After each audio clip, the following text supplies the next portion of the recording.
So ఈ movie గురించి especially చెప్పాలంటే లైక్ ఆర్ఆర్ అనేది మూవీకి చాలా ఇంపార్టెంట్. సో ఈ మూవీలో ఎలా ఉండబోతుంది? నేను వేరే ఇంటర్వ్యూలో కూడా ఇలాగే అడిగాను, మిమ్మల్ని కూడా అలాగే అడుగుతాను. మీరు 15 yearsలో ఉన్నప్పుడు మీకు గుర్తుందా, మీరు ఏం చేసేవారు? 15 yearsలో ఉన్నప్పుడు గుర్తుందా అంటే స్కూలా ఏంటి, ఏమైనా జాబ్ చేసేవారా, ఏదైనా చేశారా, లేదంటే స్కూలా, ఎలా ఉండేవారు మీరు? యా, కాలేజ్కి వచ్చి రావాలా వద్దా అన్నట్టు ఉండేవాళ్ళం మేము. ఓకే, ఏమైనా గోల్స్ ఏమైనా ఉంటాయండి? ఎందుకంటే ఇప్పుడు అడుగుతున్నారు గుర్తులేదు కదా. సో నాకు అంతే, ఆ టైంలో నేను I didn't have any 15 years అప్పుడు నాకు ఏమీ లేదనమాట. సో నేను ఎందుకు వాళ్ళు చెప్తున్నానంటే ఈ ఫిల్మ్కి music director age 15 years. Wow, okay.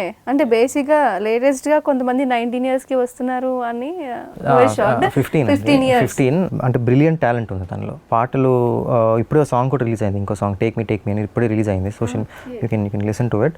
Sounding is అంటే మోడర్న్, బికాస్ నాకు మ్యూజిక్ అంటే చాలా ఇష్టం. అన్ని లాంగ్వేజ్ ఆల్ సాంగ్స్ నేను ఎప్పుడు వింటూ ఉంటాను. ఆ సౌండింగ్ ఎలా ఉందో నాకు డెఫినెట్లీ టెల్. బట్ ఇది కాదు, నువ్వు ఎంత విన్నా అలా కాదు, ఇంకా మ్యూజిక్ ఉంది, కొత్త ఇన్స్ట్రుమెంట్స్ ఉన్నాయి అని అతనికి ఇంకా తెలుస్తుంది. బికాస్ ఈజ్ ఇంకా న్యూ జనరేషన్ కదండి. 15 అంటే ఇది మాత్రం పర్ఫెక్ట్ ఎగ్జాంపుల్ ఐ థింక్. ఎందుకంటే నెక్స్ట్ జనరేషన్ వాళ్ళు ఫాస్ట్ గా ఉంటారని వింటాం కానీ దీస్ ఆర్ ద సో అతనికి his sounding is completely different. అనుకున్నా ఇలా అప్పుడు అబ్బా, సో నాకంటే ఎక్కువ బాగా నాలెడ్జ్ ఉన్న ఒక 15 years అతనికి ఉంది అని అప్పుడు నేను రియలైజ్ అయ్యాను అనమాట. సో మనమేం కాదు, ఇంకా చాలా ఉంది ఈ దీంట్లో అని. అండ్ మీరు బేసిక్గా మేము మిమ్మల్ని ఇంటర్వ్యూ చేయడం కాదు, ఇలాంటి పర్సన్స్ కనపడ్డప్పుడు వాళ్ళని కొన్ని క్వశ్చన్స్ అడుగుతాం ర్యాండమ్గా. మీరేం క్వశ్చన్స్ అడిగారు తనని?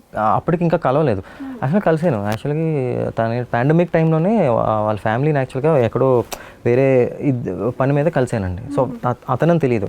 తర్వాత మా నాన్నగారు అతను పలానా ఇది కోటి గారికి క్లోజ్ అండి వాళ్ళు. సో ఇలా చెప్తే ఇలా సాంగ్స్ చేస్తాడని ఏయో ట్యూన్స్ వినిపించమంటే విన్నారు. ఆ సౌండింగ్ నచ్చిందనమాట. సో అలా ఇది ఉన్నప్పుడు అలా మ్యూజిక్ డైరెక్టర్ అప్పుడు పరిచయం అయ్యాడు అనమాట. సో ముందరే ట్యూన్స్ విన్నాను, చాలా బాగా నచ్చింది. And we also have to appreciate their parents, because వాళ్ళ పేరెంట్స్ బాగా ఫస్ట్ స్టడీస్ అని చంపేస్తారు, బట్ అలా కాకుండా తన ఇంట్రెస్ట్ మీద ఫోకస్ చేయించి ఇంతవరకు తీసుకొచ్చారంటే సో ఇది ఉంటుందండి. అలాగే రీ రికార్డింగ్ వచ్చేసి హిమ్ అండ్ ఇంకో మిస్టర్ రాజు అని ఒక ఎక్సలెంట్ వెరీ ఎక్స్పీరియన్స్డ్ పర్సన్ అండి. సో తను కలిపి ఆర్ఆర్ చేశారు. And he did mister Raju did అసలు ఫెంటాస్టిక్ జాబ్. అసలు మూవీస్ వరల్డ్ వైడ్గా చాలా మూవీస్ చూస్తున్నాం ఓటీటీస్ ద్వారా. సో రెండింటిని కంపేర్ చేయాలి అంటే మీరు అసలు ఏం చెప్తారు? ఈ రెండు థాట్స్ మీ బ్రెయిన్లోకి ఒకేసారి వచ్చినాయి. I'm theatre person.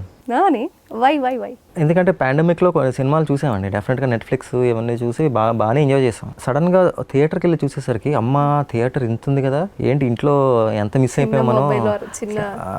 చిన్ననే కాదు, it's different. Like for example మా ఫ్రెండ్ ఒక సూపర్ సినిమా ఒకటి నాకు చూసి తెగ నచ్చేసింది. నాకు బ్లాక్ బస్టర్ అమేజింగ్ అనుకున్నాను. ఓటీటీలో రిలీజ్ అయింది అది.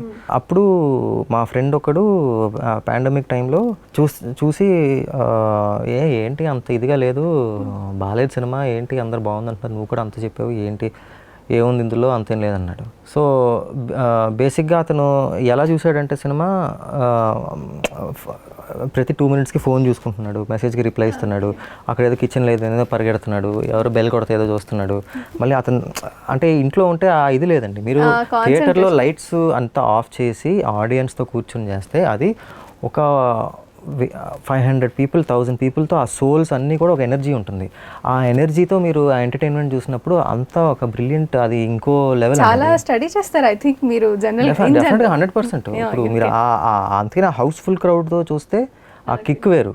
అదే ఫ్రెండ్ ఆ సినిమా రెండోసారి చూసి ప్రాపర్గా, ఈసారి థియేటర్ కాదు అతను దాంట్లో ప్రాపర్గా ఏం డిస్ట్రాక్షన్ లేకుండా అదిరిపోయింది, చాలా బాగుంది ఈసారి అన్నాడు. సో అది డిఫరెన్స్ అనమాట. సో ఇంట్లో డిస్ట్రాక్షన్తో చూస్తారు, ఫార్వర్డ్ చేసుకుంటూ చూస్తారు, ఏదో చేస్తారు అనమాట. సో థియేటర్లో ఇది ఉంటుంది. ఈ మూవీలో ఎస్పెషల్లీ మీకోసమే కొంతమంది ఫ్యాన్స్ వస్తారు, వాళ్ళు ఏం ఎక్స్పెక్ట్ చేయొచ్చు? యాక్చువల్గా నాకంటే మా నాన్నగారికి ఎక్కువ ఫ్యాన్స్ ఉంటారండి. ఎంఎస్ రాజు గారి ఫిల్మ్ అంటే it is more I don't know, I will be excited as a film goer. యాక్చువల్గా అది కూడా చెప్పుకోవాలి. యాక్చువల్గా నేను ఒక సినిమాకి వెళ్ళాలంటే బేసిక్గా నాకు ట్రైలర్ నచ్చాలండి. ఇంకోటి ఏంటంటే హూ ఇస్ ద డైరెక్టర్, ఆ combination of director and actor. If it is just ఒక brilliant actor but director is అంటే అంత ఇది లేదనుకోండి ఇంట్రెస్ట్ ఆ డైరెక్టర్ మీద, అంత ఇంట్రెస్ట్ రాదు.